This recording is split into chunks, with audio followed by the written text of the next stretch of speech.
nous avons vu que le modèle développé ici est un modèle qui marche et qui peut servir d'inspiration pour les autres.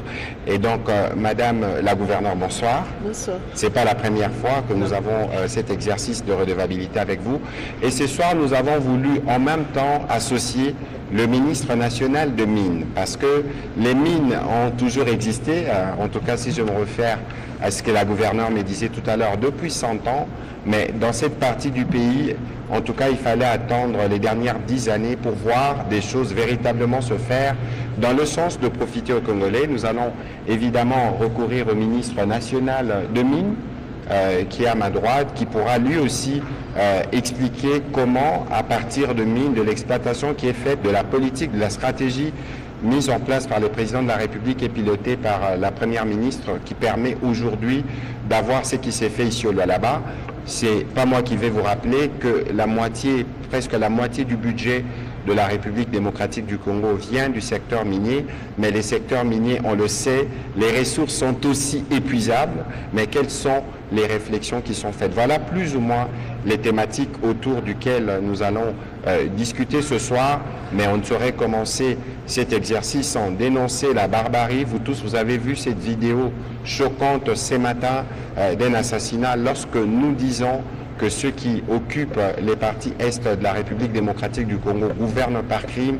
C'était une des preuves à nouveau que nous voulons condamner de la manière la plus ferme et la plus énergique. Ce n'est pas parce que vous n'arrivez pas à administrer ces parties du territoire que vous devez commencer impunément à tuer de cette manière. Ceci est totalement inacceptable. Madame la gouverneure, bonsoir. Bonsoir. Mais je vous remercie de trouver encore de force et de l'énergie, parce que nous sommes ici depuis 2 jours. C'est 2 jours de travail intense, c'est 2 jours d'inauguration incessante. Et ce soir, nous avons voulu être dans cet aéroport qui est l'une des belles œuvres qui ont été inaugurées par le président de la République. Mais en premier, est-ce que vous pouvez nous dire d'abord quel est le sentiment général de Lualabé et des Lualabaises qui accueillent une nouvelle fois le président de la République, qui vient pour un séjour assez long avec des activités, notamment le Conseil de ministres, la conférence de gouverneurs. Comment cette population accueille cette visite du président de la République, de la première ministre et bientôt de tous les gouvernements? Merci beaucoup. Je tiens d'abord à remercier tout le monde d'avoir fait le déplacement pour venir au Lualaba. La population de Lualaba, comme vous l'avez tous remarqué ou vous l'avez vu, ils étaient au rendez-vous de voir leur père. Puis après les élections, ils n'ont pas pu avoir la chance de les toucher, de les dire bonjour. Ils ont été au rendez-vous, malgré qu'il n'y avait pas d'autres activités par rapport, par exemple, les meetings, on pouvait voir le plus grand nombre. Mais ils ont été au rendez-vous, ça montre à quel point ils attendaient, ils ont le père de la nation dans leur cœur et ça leur manquait. Voilà ce que nous pouvons dire et à voir tout ce qui s'est passé pendant les 2 jours. Moi-même, je n'ai pas arrêté de leur dire pendant la sensibilisation pour dire qu'ils devaient venir accueillir le président parce que le président veut honorer le peuple du Lualaba en venant personnellement pour inaugurer tous ces chantiers.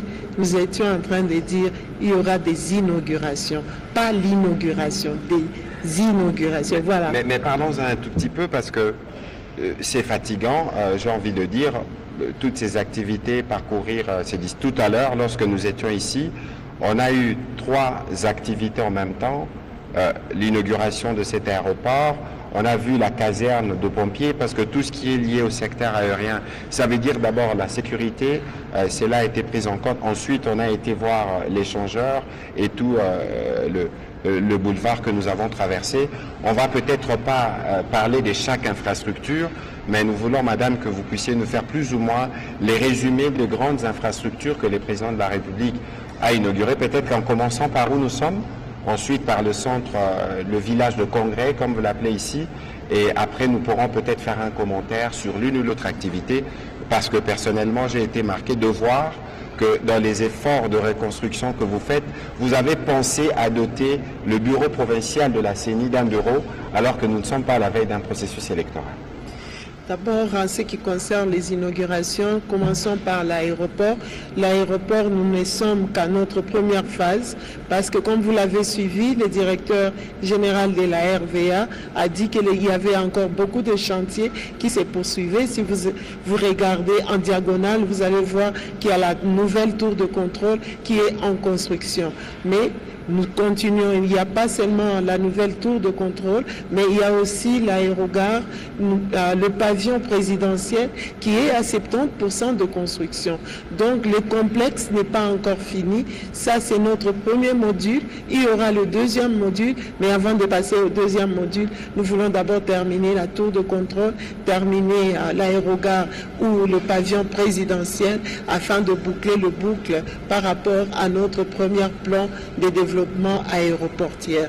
Maintenant, parlons de ce qui a été déjà inauguré. Le grand projet, c'était le projet du village de congrès. Le village de congrès, je suis avec le ministre de Mines. À chaque fois que nous voyageons, allons à l'extérieur. Quand on parle cobalt, on parle de la RDC. Quand on parle cuivre, on parle de la RDC. On parle manganèse, on parle de la RDC. Bref, tous les minéraux critiques sont au niveau de la RDC. Alors pourquoi à chaque fois aller discuter de nos minéraux en dehors de la RDC? C'est ça qui a poussé cette province qui est la province pilote, mais qui est aussi la province minière, ne pas avoir une salle ou des complexes où on peut discuter de nos mines. N'était vraiment pas... C'était presque un crime que nous pouvons dire. Donc on s'est dit on devait tout faire pour que nous puissions avoir notre propre salle, des infrastructures qui permettent à ce que nous puissions en tout cas appeler les gens, inviter les gens, les investisseurs, ceux qui veulent parler de mines, venir discuter de nos mines au niveau de la province du Lualaba. Le village de congrès, c'est une salle, comme vous l'avez vu, qui est composée de plusieurs bureaux qu'on appelle des bureaux où peuvent se discuter en panel. S'il y a ceux qui veulent le nickel, le ministre va le confirmer, nous avons du nickel au niveau de la RDC. Du côté de l'espace Kassai, vous pouvez trouver du nickel. Donc nous voulons, il y a des panels où vous entrez dans un des bureaux, vous ne parlez que du nickel. Vous entrez dans l'autre, il n'y aura que des réunions de cobalt. Voilà, ainsi de suite, au moins, au bout d'une journée, plusieurs réunions peuvent se tenir et avoir des solutions. Pourquoi pas discuter sur le prix? C'est le prix qui nous intéresse le plus. Donc voilà, le village de congrès a une importance capitale pour la République démocratique du Congo, sans compter la CENI. Combien de places assises pour le village de congrès? C'est 1500 places assises. Donc nous pouvons inviter, même le président peut inviter ses homologues parce qu'il y a des appartements, comme vous avez vu, ces appartements-là sont spéciaux présidentiels. Il y a au moins 8 appartements qui sont là-bas, donc le président peut inviter ses homologues, ils seront dans ces quartiers que nous appelons ici au Lualaba, le quartier présidentiel, donc ils seront sécurisés et ils pourront discuter de tout ce qui se passe dans les domaines miniers. Pourquoi pas agricole ou autre, ou infrastructure. Nous sommes en train de construire, donc on ne peut pas discuter seulement de mille. Demain, je crois pour le briefing de demain soir, nous serons justement au village de congrès où nous pourrons profiter justement de cette salle. Madame, félicitations, parce que nous étions ici avec la Première ministre pour le KBM il y a à peu près 3 semaines. On n'était pas sûr que vous tiendrez les paris, mais nous voyons que le pari a été tenu. Mais vous nous parliez tout à l'heure du bâtiment de la CENI. Pourquoi avoir choisi de soutenir la Commission électorale nationale indépendante alors que nous ne sommes pas à la veille du processus électoral? C'est un message à ceux qui sont en train de tuer, un message à ceux qui sont en train de faire du mal à leurs propres frères, un message à ceux qui veulent diriger la RDC.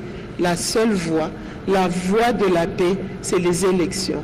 Donc, nous devons donner de la valeur à notre CENI, nous devons donner de la valeur à toute la population de la RDC, leur permettre de choisir les personnes qu'ils veulent pour diriger ce pays. Ne nous ramenez pas dans la guerre, nous sommes très fatigués. Il y a nos frères de l'Est qui n'ont pas vu la joie. Ce n'est que fuir la guerre. En tout cas, pour ceux qui ont le cœur, qui se disent qu'ils sont congolais, je leur dis, moi, j'ai fait un pas.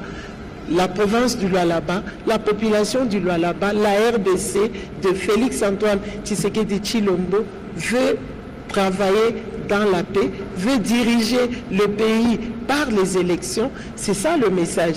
Le message pour celui qui ne comprend pas, je pense que je suis en train de l'expliquer encore là où il se trouve, qu'il puisse comprendre que nous voulons que nos enfants puissent nous remplacer demain. Pas nous remplacer avec violence. Nous voulons que nos enfants passent par ces bureaux-là, puis qu'ils puissent aller s'enrôler, venir chercher à voter les personnes qui vont vouloir voter. Voilà la raison pour laquelle nous encourageons la CENI, nous encourageons à ce que nous allons toujours aux élections au lieu de choisir de tuer tes propres frères. Voilà. Alors, le message, il est clair. Je paraphrase ce que disait hier le président de la CENI à propos. Les Congolais rejettent naturellement toute prétendue rébellion armée dite populaire, pourtant orchestrée, téléguidée de l'extérieur et qui prétend réinstaurer la démocratie, alors que même leurs actes et les discours les contredisent. On a vu tout à l'heure l'image avec laquelle je commençais cet exercice de redevabilité. Madame, on va vous laisser respirer un tout petit peu parce qu'on a été voir le bâtiment de la direction des impôts du Lualaba. On ne pourra pas parler de tout, mais on avait pris à titre illustratif pour montrer véritablement la dynamique que vous avez portée ici est une dynamique. Et d'ailleurs, dans la discussion avec les gouverneurs, c'est les mêmes sentiments, les mêmes degrés d'engagement. Mais Monsieur le ministre de Mines, les degrés d'engagement, la volonté politique qui a été visible et perceptible ici a donné du résultat, y compris parce que les mines... les principales, en tout cas, viennent de cette partie du pays. Comment vous, en tant que ministre de Mines, vous vivez ces miracles, si je peux m'exprimer ici, qui se passent ici au Lualaba? Voilà, merci Monsieur le ministre. Donc aujourd'hui, on peut dire que la République démocratique du Congo est reconnue comme étant le premier producteur mondial de cobalt. Et d'ailleurs, Kolwezi et le Lualaba est appelé la capitale mondiale du cobalt à cet effet. Mais également, nous sommes deuxième producteur mondial de cuivre et nous avons des ressources telles que le lithium. La gouverneure vient de rappeler aussi du nickel, du chrome, des terres rares. Donc tous ces éléments qui sont importants à la transition énergétique. Alors, c'est là, aujourd'hui, ce que veut le chef de l'État dans sa vision, c'est que les ressources naturelles de la République démocratique du Congo puisse être justement un levier de développement, un levier stratégique de développement durable au bénéfice de nos populations. Et au Lualaba, ici, sous le leadership de Madame la gouverneure, vous avez l'exemple même où les ressources et les revenus générés par le secteur minier peuvent être utilisés justement pour le développement avec l'ensemble des inaugurations qui viennent d'être faites ici. Et je pense... faute de temps pour son Excellence, Monsieur le Président de la République, il y a encore d'autres ouvrages.